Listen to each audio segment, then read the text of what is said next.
Good afternoon, Kansas City. A good, beautiful Sunday afternoon, Kansas City.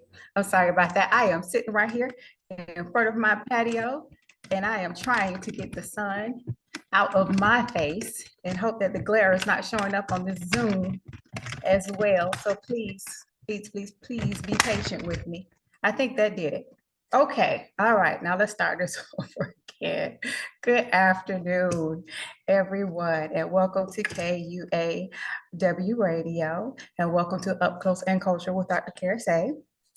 So before we begin, let's do a few housekeeping things. I thank you for joining me wherever you are, but let's also be aware that we are across various social media platforms. So take a minute and join us on Facebook, IG, YouTube, Twitter, Periscope, Twitch, and the TuneIn app, all under KUAW, Knowledge, Understanding, and Wisdom Radio. You can also find us at kuaw.org, and there's also a number scrolling at the bottom of the screen. Sometimes it's on top as well, where you can call into the show while one of the wonderful personalities are on. And interact with us. We love to interact with the public and hear your questions, comments, and or concerns. You also can call that number with any questions that you may have regarding this wonderful Black-owned media platform, or you can call into the show, as I said. Again, take a moment once you get to those social media platforms and like, comment, share, definitely share, and subscribe. I cannot reiterate that enough or verbalize that enough. One, when you log in and you share, it puts us in the algorithm and it moves us along all of the platforms so that other people know when we're live and we are bringing this wonderful content. And then it also makes sure that even when we aren't live or when things happen and we post things on social media, that it gets across a broader audience. It signals, the algorithm will signal that, hey, they're active over there, people are engaging, people are listening, so let's move this more into circulation. So with that being said, we are all a part of the culture, whether we know it or not. From politics to music to entertaining and even your local government. It is a major, major part of our lives. And we talk about it here every first and third Sunday on Up Close and Cultural with Dr. Karasay. So again, thank you, and hello, Kansas City and the surrounds and everyone who is joining in. I have a lot of followers on my various social media platforms, and most of them are in a lot of different cities and in other cultures, largely in part because I like to run my mouth with everybody, but also because of you. Because of everyone who either make a referral or say, hey, listen to her, or have you heard a book, or do you want to join in on this specific cause? It's because of you that everyone joins. And even when I'm not on here, I hear from a lot of different people and I hear a lot of their perspectives, and I try to bring all of it to the show. So thank you as well for tuning in. You could be so many different places on this beautiful Sunday afternoon, but you have chosen to be here with me. And I just thank you. Thank you so very much. So with that being said, it has been an eventful past 2 weeks since we last joined here together. And some has been good and some has not been good. I had two speaking engagements that I am so happy and so thankful to be a part of. And all of them dealt with mental health. And one specifically is going to help, is going to help to get out the word about not only Black maternal mental health. You guys know that I speak about that all the time. I even had a show a few months ago with my wonderful and beautiful Sarah. She is also a doctor in the Atlanta area.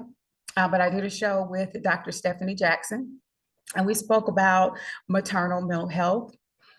What has happened along with that is that um, actually Black mental health, um, and I'm hesitating because I am trying to remember if they've changed the name, but I have combined the names, and that is the point of it all. So I guess it doesn't matter. I just didn't want to step on anybody's toes. But either way, Black maternal mental health, or Black mental health rather, is normally in the month of July. And just like Black maternal health, or and even discussing the mortality rates when it comes to Black women, that's in, it's 1 week in April. April the 11th through April the 17th, to be exact. And then I want to say that Black Mental Health Week is July the 19th through the 25th, I want to say. Um, I will post that. But bringing this in, what I and a few of my colleagues have decided to do is, because of everything that's going on, and we're going to touch on that and deal with it on an individual basis. But with everything that's going on, I've decided to combine it. And so I am writing and researching on a piece. I haven't exactly named it yet as far as the book and the educational piece is concerned, but it is combining the two issues that happen in that are only 1 week are dedicated to in April and July, that being the maternal health as well as the mental health. And it is going to be Black Maternal Mental Health Month.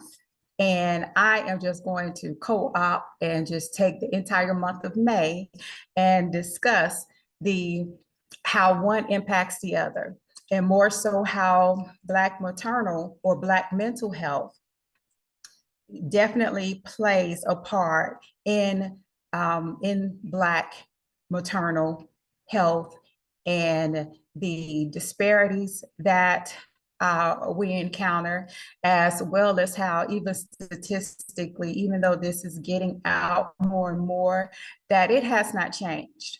And once you realize and also understand that most things are systemic, but if you don't understand how one system is put in place and how it infects the rest, or what infects and affects the rest of the system surrounding it, then that is why you don't see any real change, or you don't understand why change has not happened.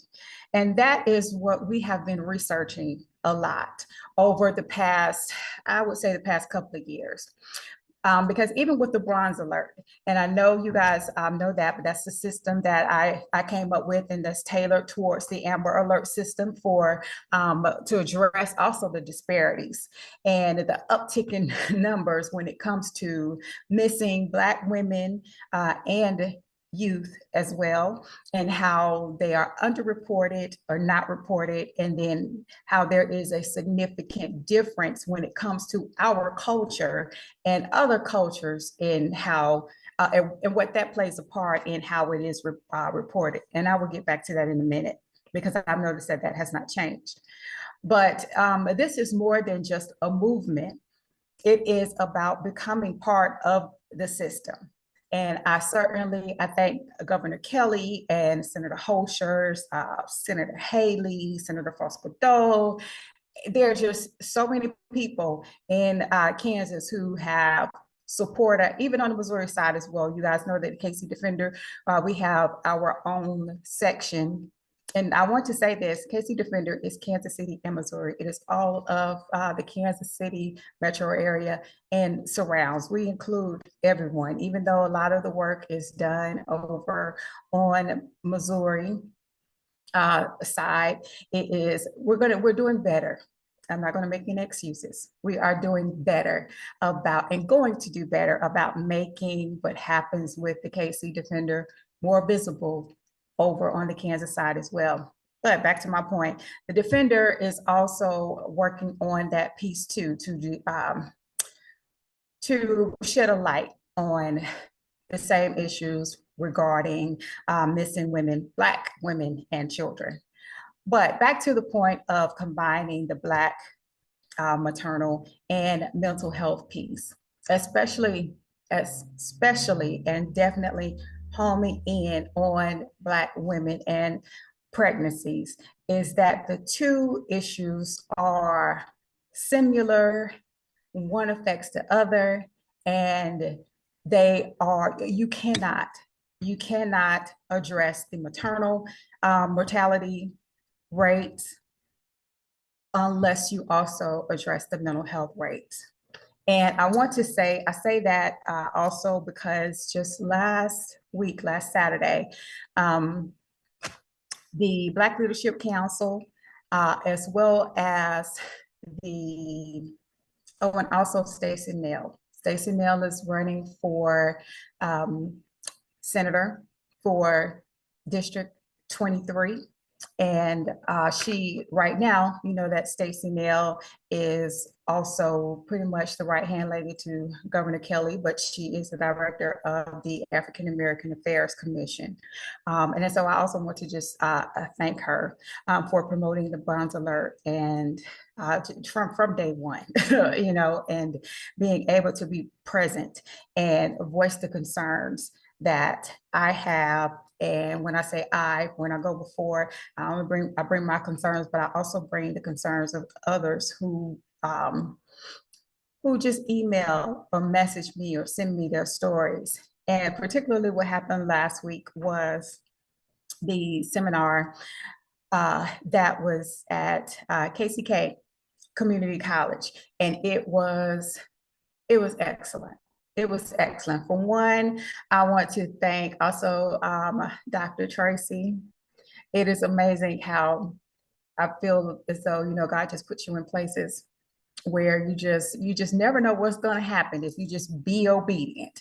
And I know I had these two things going on, and I knew I was not going to be able to make them happen at the same time. And then also I kind of wasn't, you know, I'm normal.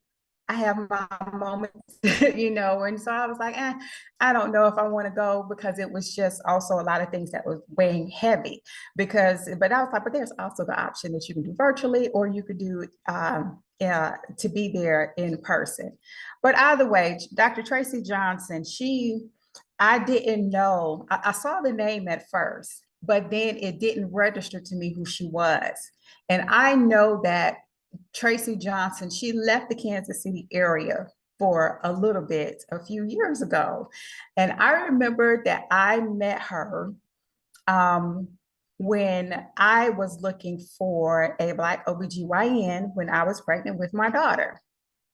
Because the OBGYN who delivered my son, she's no longer in practice, and she's even moved. I think she moved out of the country. She had that time, but I didn't know if it was permanent.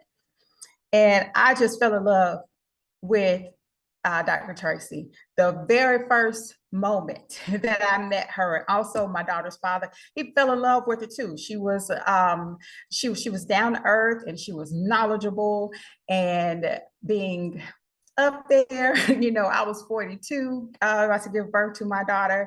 So, and that was my main thing, and just having the history that I have when it comes to childbirth, and then also being diabetic and other issues that I have, and things that just are health. She was knowledgeable about all of it, and we just related to her. Well, anyway, long story short, we went back for the second appointment, and she was not there. She was not there, and we found out that she had left the entire St. Luke's system. And of course, they couldn't tell us her business, but I did inquire as to if she was still in the Kansas City area, because if she was, I was just going to go to that practice, but she wasn't. And I hadn't seen her. I had not seen her or heard from her since then. But lo and behold, guess who was the speaker, the main speaker on the panel. It was Dr. Tracy Johnson. So just seeing her and just coming, just making a full, 180 and not being her patient, but being able to just that brief moment, the impact that she had on me and how I felt meeting her at that particular moment. And with just one meeting, I felt like I was okay. I felt like I was going to be in good hands. So, of course, when she left, I was devastated.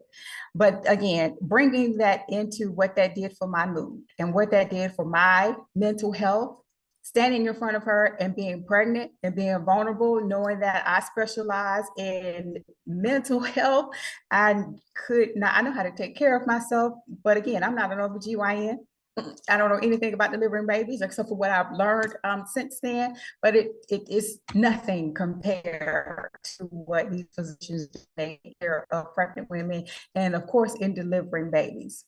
Because, even, and you ladies know, even when you are there in childbirth, you have no idea what's going on.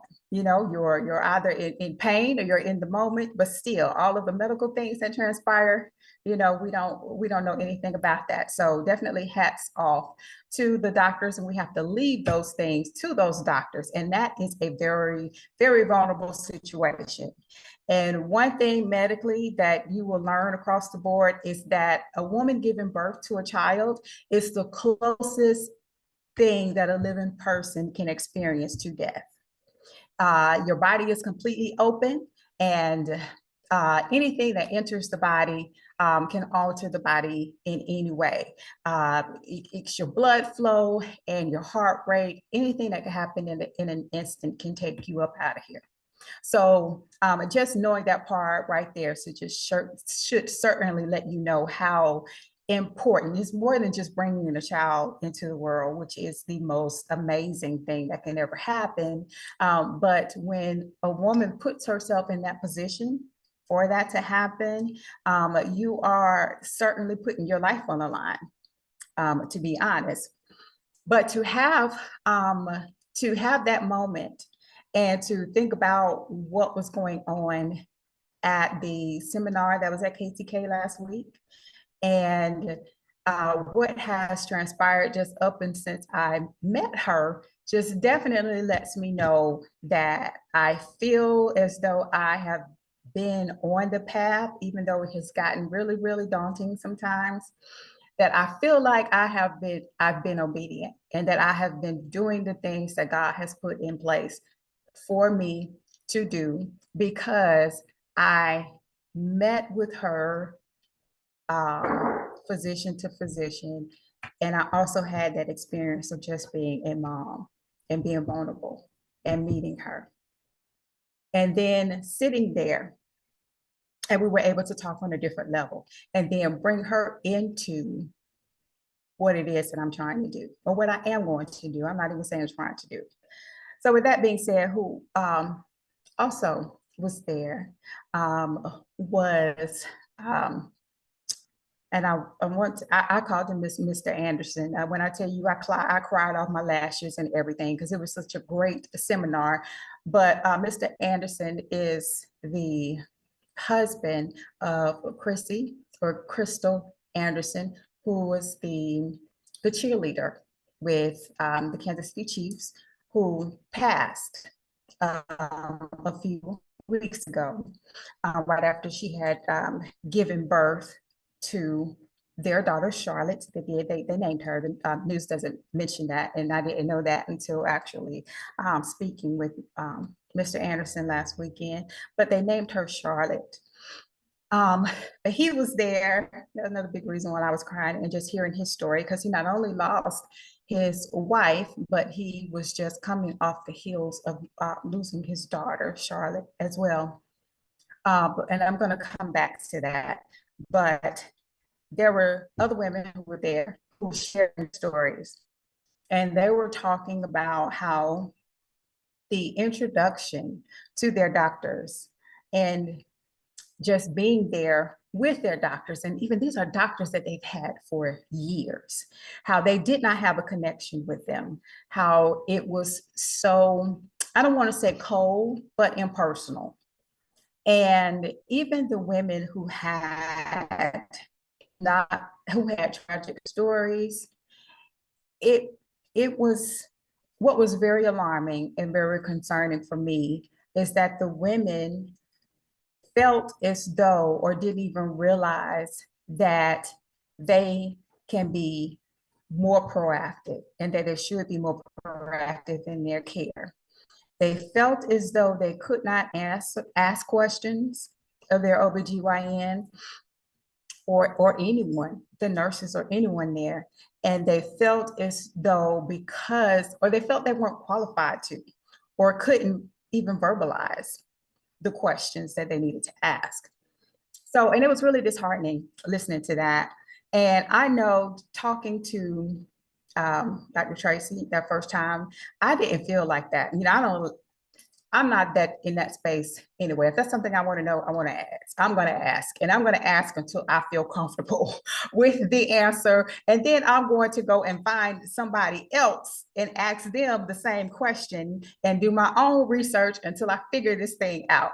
That's just me and my personality. But I do recognize that there are people who don't do that, people who don't know how to do it, or people who don't have the resources, whatever the case may be. So again, the point of this is to be that person, to be that resource, to be that company, to stand in the gap, not only try to provide those answers, but also to advocate for women in a way that they will then learn how to advocate for themselves. And going back to Dr. Tracy, let me stop and say this. I ended up with another doctor, Dr. Anjanu Kobanal. Amazing. Absolutely amazing. She is another Black OBGYN. She's with St. Luke's Health East. And I love her. Sticking with her, she is also the doctor, as you guys know, the one who did my surgery when I found out about the cervical cancer. And she's just an amazing person. She is an amazing doctor. So even not having Dr. Tracy there, I ended up seeing Dr. Kobanal, and that entire practice was just, they're phenomenal. So I feel as though, even though Dr. Tracy and Dr. Kobanal and everyone who's at that office, I feel like they're wonderful people and not only just skilled in their profession and very professional. I feel as though it should not be just a good character trait to carry that over into your job when it comes to especially maternal mental health. Because with my experience with my doctors, and I go in and I feel confident and I am happy to be there, it helps when I go see them when I was feeling bad or when I was faced with, hey, this pregnancy is going to be a little bit complicated, not putting anything into existence, but just being real about the situation.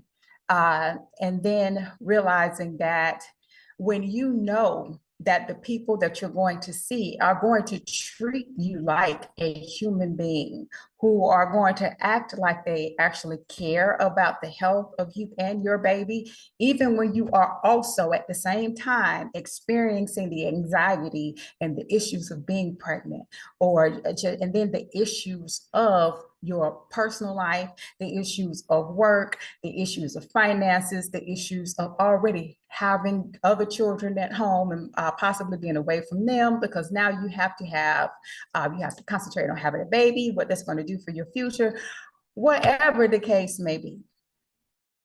And while you're pregnant, those outside factors play a role in your mental health. Okay, so coming in and already knowing that I was taken care of made me feel good. So I was already in a space to where my emotions that I was transferring to my baby at the time were going to be they were still going to be good, even though I still had that angst in the back of my mind. I knew that I was going to get my questions answered, and then I also knew that I was going to be taken care of, and that the doctors, and I'm sorry about that, that the doctors were going to take care of me. But think about that on the other end. Think about women or even you. If you have experienced that when you go into your doctor and you don't have that relationship with your doctor, that you can talk to them about anything, or that you are just a number, or that you are rushed through your appointment. A lot of times I do understand that you can't change your doctor sometimes. When you have insurance like Medicaid and Medicare, you have a certain a list of doctors that you can see. And I'm not just talking about those in-network doctors that sort of like regular insurance, but it doesn't let you change doctors as frequently as you would like to. So sometimes you feel kind of stuck. But there are ways around that too, because even though I made that statement, maybe I should just say, I take that back. It appears that you cannot change your doctor. And a lot of times you really don't want to, because who would, if you are in the middle of a pregnancy, want to jump and go and see another doctor?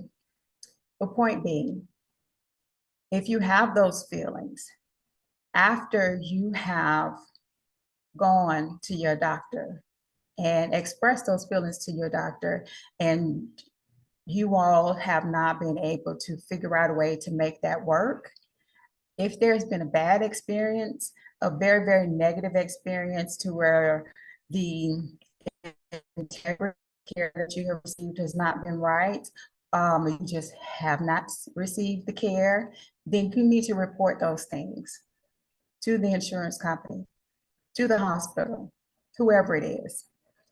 If they don't know, they can't do anything about it. And who would be the one to tell them if it's not the patient? And so what happens is when you're quiet about those things, then nothing happens, because you cannot address or you can't correct what you don't acknowledge. And so also with that, I personally believe that everyone who puts themselves into the position to care for other people, their hearts and their minds are there for the right reasons. And a lot of them, for the most part, want to know how to improve when it comes to their patients. A lot of the physicians want to know how you feel about their care.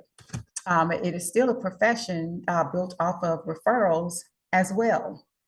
And so I would first encourage you to speak to the doctor and let the doctor first know, hey, this is, what's going on with me, or I don't feel comfortable about this, because it is still your care. You are in charge of your care when it comes to that regard. And if at any point you feel as though that you can't talk to your doctor, then that in and of itself is going to affect your mental health. And you are not going to walk in feeling confident. You are not going to walk in feeling excited that I can tell them what's going on with me physically, or trust that they know what's going on with me physically, because they have read my chart and and studied, because they knew that I had an appointment with them today. And you don't always look forward to those appointments. And so, or you rush through the appointments and you just decide not to ask anything about it. And what that does is, the easiest way I can relate it is all of those things and those negative emotions that we have lead to stress and high blood pressure. And it affects your diabetes. It affects the cortisol levels. You can end up gaining more weight than you need to gain. It takes a toll on you. And as you know, what takes a toll on you mentally and physically while you're pregnant also takes a toll on your unborn child. While in tandem with that, it is making a change in your physical health. So the mental part The mental piece is also so important. And these are the things that you deal with just when you are pregnant. So what happens outside of that? What happens with how we care for ourselves before we're pregnant? How are we coming into these situations? How are we presenting to the physician mentally and physically well before we even get pregnant? Because those are also conversations that you can have. You should also go to your doctor. And for those of you who like to plan things, and I personally think that childbirth should be planned. And I do understand that some things are spontaneous, and that's fine. But you should always be looking towards the future. Right now, if you know that you are a woman who wants to have a baby and how you are literally putting your life on the line, physically and mentally, in a life and death situation, that is something that you need to plan for. These are the things that we're going to talk about during my Black maternal and mental health month. You should certainly plan. You should already have tests run. You should be able to go to your doctor and say, this is my plan. I haven't met Mr. Right yet, or I'm not married yet, whatever the case may be, but I do know that I want to have children later on. So I want to make sure that I am in the best health, or even to just find out what's going on with me so I can have the best birthing experience and the best pregnancy experience that I can have. And again, we're going to teach you how to advocate for those things and also let you know that you can and you should. And so what happens is when we think about just the issues that Black women deal with, and I just deal with the physical, when you have high rates of high blood pressure, and as you know, high blood pressure often leads to the I'm going to try not to use like the medical term, but when you have high blood pressure, it directly affects the fetus. And sometimes you can go into early or preterm labor. You will have even the hardest instance of maybe certain things unattaching, I would say. So you want to be careful. Those are things you need to know. When it comes to type 2 diabetes, which is another thing that affects the African American population and women as well, uncontrolled blood sugar levels can lead to abnormalities in pregnancy. It certainly affects the mental health part, which a lot of people don't talk about, but we will definitely talk about that. But it also can lead to issues with even getting pregnant to begin with. And even in those instances, when you do get pregnant, when you have things that are not controlled, such as your diabetes and your blood pressure and your heart rate, then that will sometimes lead to pregnancies that aren't viable. And then when those pregnancies end up expelling themselves from your body, that is another toll on your body that's going to affect future pregnancies. And if that pregnancy will be viable, and if your body is strong enough to sustain that pregnancy. So if you can start to deal with those issues on the back end, then it will make for a better experience going forward in childbirth.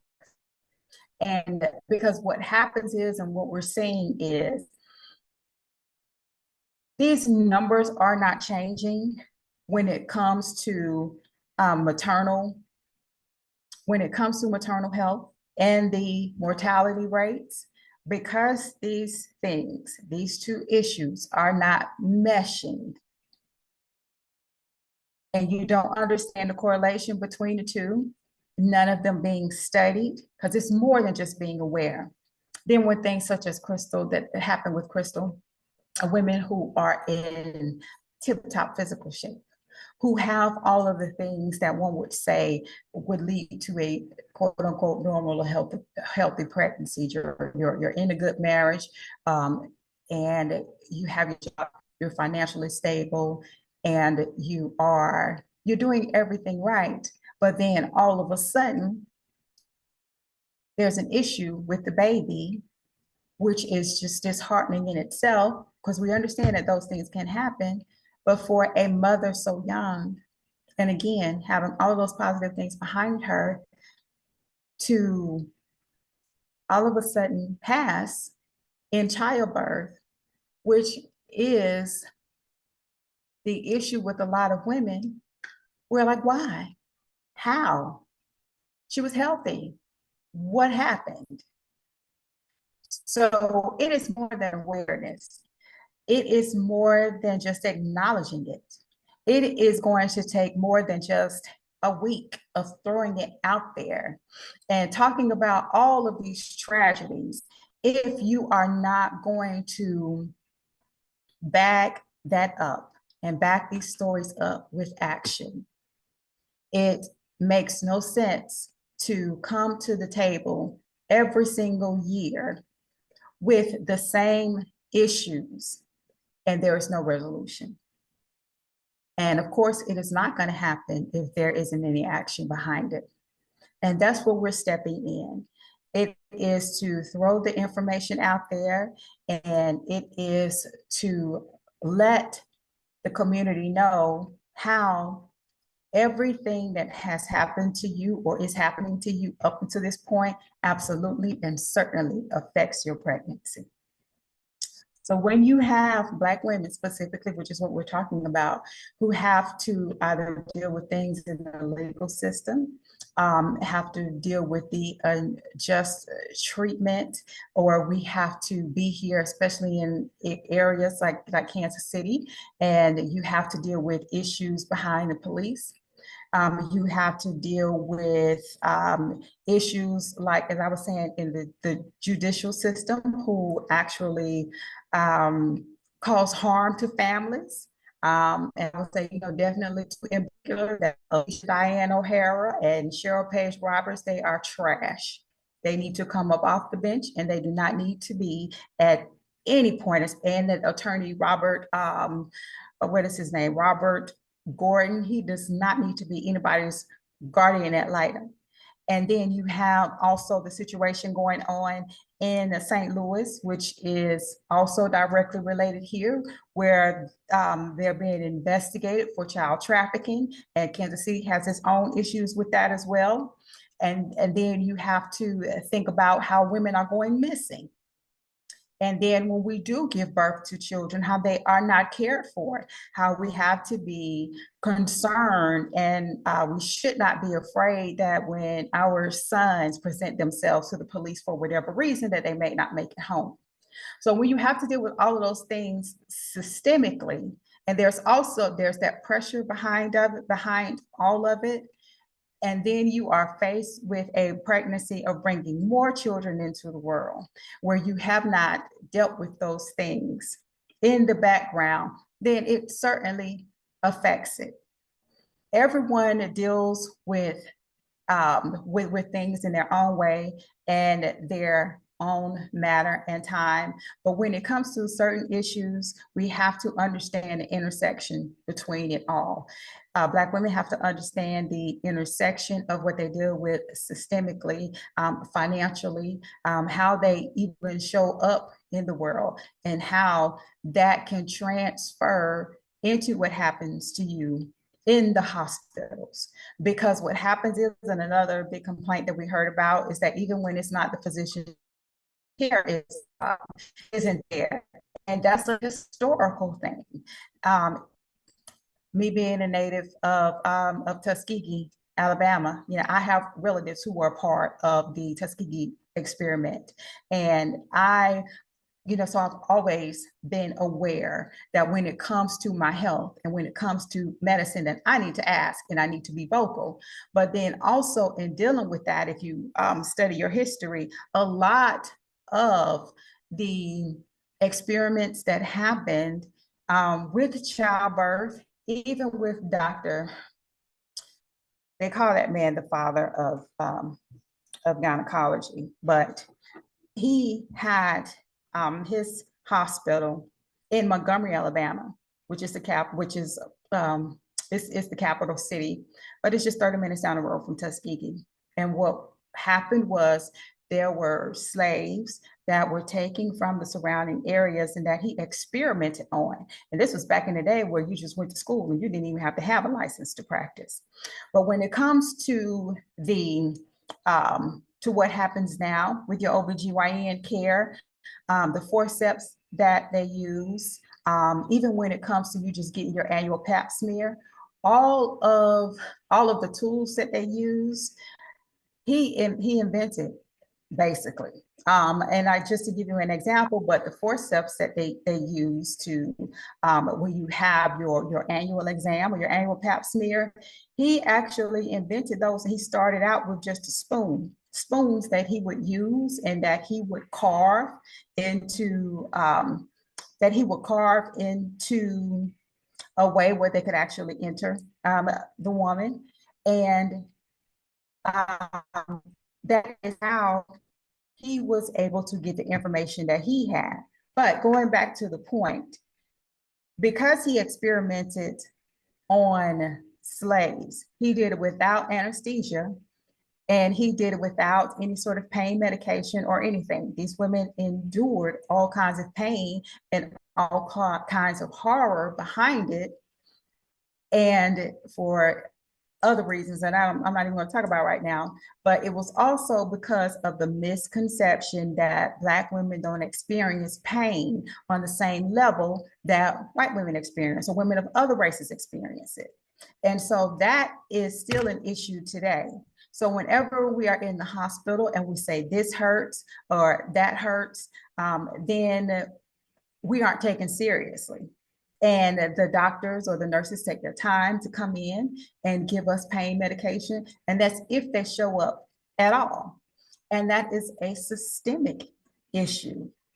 If people believe something about you already, then that is how they're going to treat you. So when you say that you are in pain and you're having cramps and they don't get to you as soon as possible, as soon as you say that, especially when you're pregnant, then all sorts of things could be happening to your body. That cramp could be a contraction that you are just saying is a cramp, but it's not. It's actually a contraction signaling to your body that something is wrong or this baby is getting ready to enter the world, regardless of if it's time or not. Pain can also signify high blood pressure. It can change your vision. It can do all sorts of things. But if you are not taken seriously, if you are not heard, then this is what happens. Then you show up at a hospital and you have a baby, and then something tragic happens and no one can explain why, because and it's, oh well, she was healthy, we just don't understand what happened. And that's how these things happen. So if you don't educate yourself on how these things started, and then with that, put yourself in position to have the conversation about it, and then to challenge these hospitals about what they are doing about it. What safeguards or safety measures are they putting in place? And if this is someplace that you even want to be, and then let them know that you're answering those questions just for that reason, and say, hey, well, if Black women keep dying at this hospital, or these things keep happening at this particular hospital, and then it's not being addressed, then that's not where I want to be. So until you decide that you're going to say something about it and let that issue be known and you put it on the table, then nothing is going to happen behind it. And so we have to, when we know these things that have happened to us historically, it is already that angst when we come in and we present ourselves to our physicians. And a lot of the things I even talking to some of the young girls, when they go in and they have their annual exams, And we all know, especially if you have not opened your body to any sort of, I would just say, grown people experiences. When you go in and the instruments that they use to examine you, when they enter you, it can be painful. And even outside of that, when they take the samples to send to the lab to make sure that, hey, you don't have any STDs or you don't have cancer, all of that, even that can cause some discomfort. And I found that Black women will go to the OBGYN and experience all of that pain and don't say anything and don't even understand that it's okay to tell the doctor, this, my last pap smear was painful. Can you give me a Tylenol or something so that it is not so painful when we have it this time? A doctor would do that. They would do that. But what's most concerning and alarming to me is that Black women will walk in there and not say anything. They would just lay there and endure the pain. Those things right there signal everything that I just spoke about. If you are in pain and you don't say anything, then that is going to lead the doctor to believe that you can endure whatever is about to happen to you. Then also, for that very same reason, because of that pain and because of their angst, there's a lot of women who will not have their annual exams. And they will stay home and they will forego any kind of treatment. And then they will become pregnant and they will have these issues that will present during pregnancy. And you do not know anything about it because you have not been cared for throughout the entire pregnancy. Because what happens is when you have that record of what has transpired with your body, then your doctor can come in and say, okay, well, I already see that you had these issues in the past, that this is something that we need to start attacking right now, and they can put a plan in place for your pregnancy. And then also when you don't go, then you end up not going to the doctor until it's too late. You end up not learning about the cancer. You end up, especially those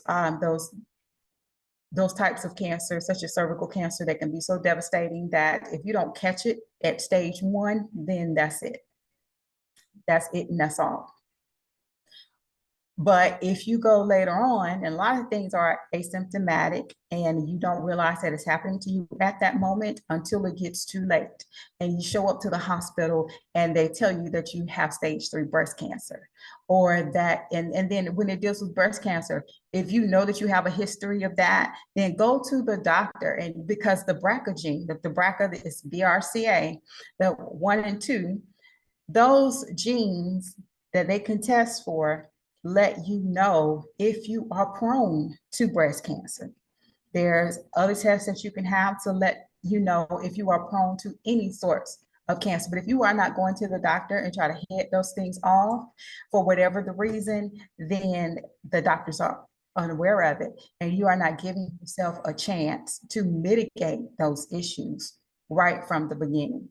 And so those are the things that we will discuss and try to put in place how you can not only advocate for yourself and for your unborn baby, but also deal with how we are going to promote change. What are we going to do about it? How we're going to put these things in place. And then once they are in place, how are we going to hold the medical community at large for not acknowledging those safety measures.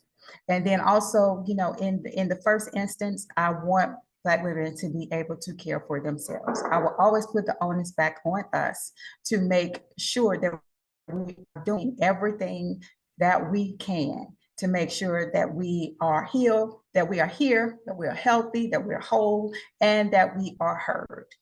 And so a big part of it is going to be to able to, or have you to be able to teach and learn and advocate for yourself on every level So we don't get to these tragedies of going to the hospital thinking that we're coming home with this bundle of joy, but you end up in the dire situation of going home, with only not your baby, but also not without your wife. So those are we've made the correlation between all of it, and we have a lot of things coming into play that will let you know how you can get involved in it, and definitely share your stories. Email me at my email address, or call the station or wherever with questions and let us know, and we can let you know how to get involved, as well as be able to put you on the email list so you will know where different events that we're having in the city come up. Definitely also still is our election season right now. Vote for those candidates who are going to promote these issues such as these, and promote other issues that move us towards being in a happy, healthier, and better and safe society, both medically and just physically, how we show up here in Kansas City and the surrounds and about. So I thank you guys so much for allowing me to be here and to talk to you about this very, very important subject. For those of you who are pregnant, I wish you a very healthy pregnancy, and to, go to your doctors and make sure that you are taken care of. And I wish you all well, and I'm very excited and look forward to moving this piece forward. If you have any questions, contact us here. But thank you so much for being here with me on Up Close and Culture with Dr. Karasek. And I will see you guys on the first Sunday in May. Bye.